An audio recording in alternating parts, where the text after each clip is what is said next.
السلام عليكم ورحمة الله تعالى وبركاته متابعي قناة أنا سبورت، مرحبا بكم في عدد جديد من جريدة الرجاء وأخبار فريق الأخضر.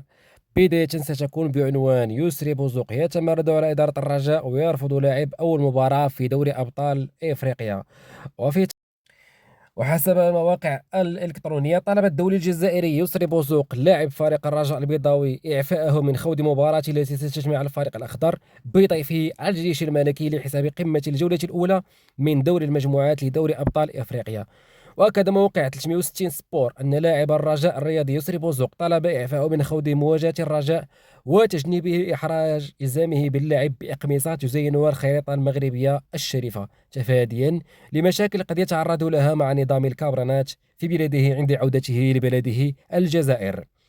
وكان عدد من اللاعبين الذين ينشطون في الدوري الاحترافي قد اتخذوا في وقت سابق مواقف مماثلة بعدما رفض لاعبا من فريق أولمبيك أسفي ولاعبين من اتحاد طنجة خوض مباريات في الدوري الاحترافي وهم ينتردون أقمصة تحمل خريطة المملكة المغربية كاملة. هذا من جهة بالنسبة للموقع المغرب سبورت، فيما أكد بالعودي في أول تدوينة أن يسري بوزوق طالب كذلك إعفائه من خوض المباراة بأقمصة تحمل الخريطة المغربية الشريفة الرائعة والجميلة، لكنه عاد بعد ذلك ليمسح منشوره ويؤكد أنه تواصل مع اللاعب شخصيا عبر الهاتف. وكما أكد يسري بوزوق أنه لم يقم بأي تصريح مماثل، وأنه ينفي نفيا قاطعا عن هذا الخبر، وأنه سيكون أساسيا وحاضرا ورسميا في المباراة التي ستجمع اليوم الفريق الأخضر بالفريق العسكري. إذا كل هذه أخبار مجرد إشاعات، والمصدر من اللاعب نفسه أكد بأنه سيكون حاضر في هذه المقابلة. هذه رسالة كذلك للإعلاميين وأشباه الإعلاميين أنهم ما يبقوش يحطوا الخبر حتى يتأكدوا منه، ما يبقوش يحطوا أي حاجة ويديروا تدوينات ويخلقوا الفتنة من الأمس، وتدوينات مماثلة على اللاعب سري بوزوق أنه ما غاديش يلعب، أنه ما غاديش يقبل يحمل خريطة المغرب كاملة في التوني ديالو إلى آخره إلى آخره. وهادشي سبب في واحد الفوضى وهيجان وغضب جماهيري على شي حاجة اللي غير حقيقية. وحتى رسالة للجماهير ما تبقاوش تيقوا أي حاجة كتكتب، خاصة أنه كنعرفوا أعداء الرجاء الكثر، أعداء الرجاء كثيرون جدا، وينتظرون مثل هذه الفرص ويتحينون هذه المناسبات من أجل ربما خلق التشويش على فريق كما خلقته صفحة كرة لايف بتدويناتها أن شي لاعب خرج وبقى كيقول لهم كذا كذا كذا كذا، فلا أساس لذلك من الصحة. حتى شي لاعب ما خرج وهضر معهم. كذلك بوزوق أكد بنفسه أنه سيكون حاضر في مباراة الليلة.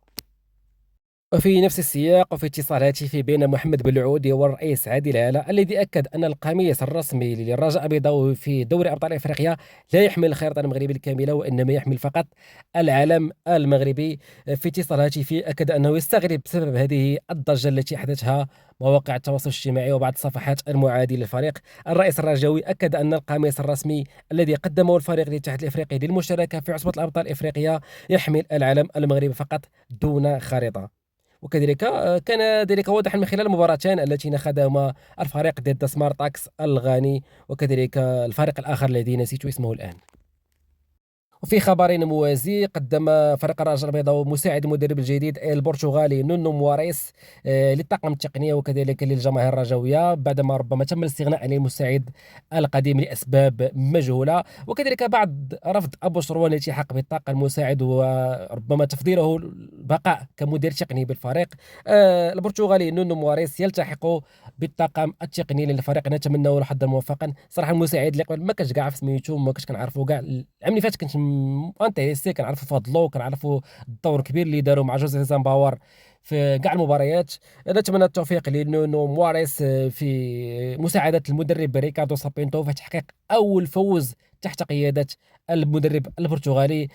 أكثر من 6 ماتشات، أكثر من 6 لقاءات بدون انتصار، ربما 7-8، وهناك هزيمة وتعادلات، شيء لا يشتري في الفريق وشيء لا يخدم مصلحة الفريق ولا يخدم كذلك مسيرة المدرب البرتغالي الحافلة بالإنجازات والألقاب.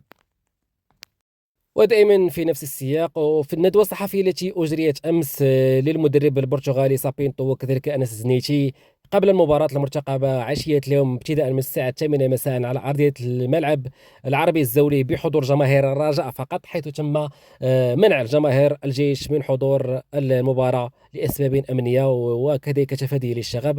فريق الرجاء البيضاوي كان بالفعل قد طبع تذاكر مخصصة للجماهير العسكرية قبل أن يأتي القرار بالمنع من السلطات المختصة. في نفس السياق أكد أنس زنيتي أنه يحتاج بشدة للفوز بلقب أبطال أفريقيا، وأنه لقب ينقص خزينته بعدما توج بكافة الألقاب الممكنة مع الفريق البيضاوي. من جهته ريكاردو سابينتو يتمنى أن يحالفه الحظ هذه المرة في تحقيق انتصارات بعدما عكسه الحظ في عديد المناسبات، أبرزها مباراة الجيش الملكي حيث تم تضييع ضربة جزاء في آخر اللحظات. كذلك في مباريات أخرى قدم الفريق من وجهة نظره عروض جيدة لكن الحظ لم يكن بجانبه. أكد أنه لا يعرف القارة الأفريقية ولكنه مر بظروف مماثلة في دوريات أخرى، وأنه مستعد لخوض هذه التجربة، وأنه سيسعى لتحقيق أول انتصار له رفقة المارد الأخضر.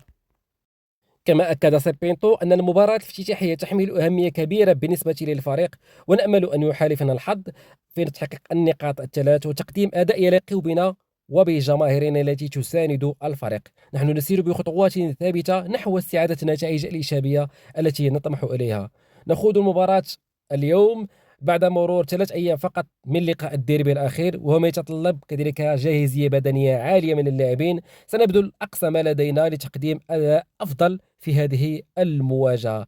وكذلك قال العميد أنس نيشي: نحن واعون بهذه المسؤولية الكبيرة، فالمجموعة التي تتواجد بها ليست سهلة على الإطلاق. يقصد كذلك الجيش الملكي وكذلك سان داوز ومانيما. مباراة الجيش في دوري الأبطال ليست هي مباراة في بطولة، بل هناك فرق كبير. سنلعب في ميداننا وهي المباراة الأولى في دور المجموعات، لا بد لنا من الانتصار لكي تكون الأمور في صالحنا أكثر إن شاء الله. وسنتعاون نحن الكل للمضي بعيدا في هذه المنافسة القارية. ديجا زنيتي كان دار ديني على شرف اللاعبين، وكذلك المدرب دار واحد العشاء باش يطلعوا المعنويات اللاعبين وينسوا الخلافات وكذلك كثرة التعادلات ونتائج سلبية. نتمنى أن يحصد ذلك ثماره اليوم إن شاء الله على الساعة 8 مساء. نتمنى كما التوفيق لفريق الرجاء البيضاوي في تقديم مباراة قوية وكذلك عرض يليق بالجماهير الخضراء التي ستحضر وستزين جنبات ملعب العربي الزولي. كذلك نتمنى التوفيق للجيش الملكي ليس اليوم ولكن في قادم مقابلات امام فريق سان داوز وكذلك مانيمبا. نتمنى التاهل لفريق الجيش وفريق الرجاء كاول وثاني مجموعه ومرور الى الادوار الاقصائيه. هذا كل ما لدينا في هذا العدد. استودعكم الله الذي لا تضيع ودائعه، والسلام عليكم ورحمه الله تعالى وبركاته.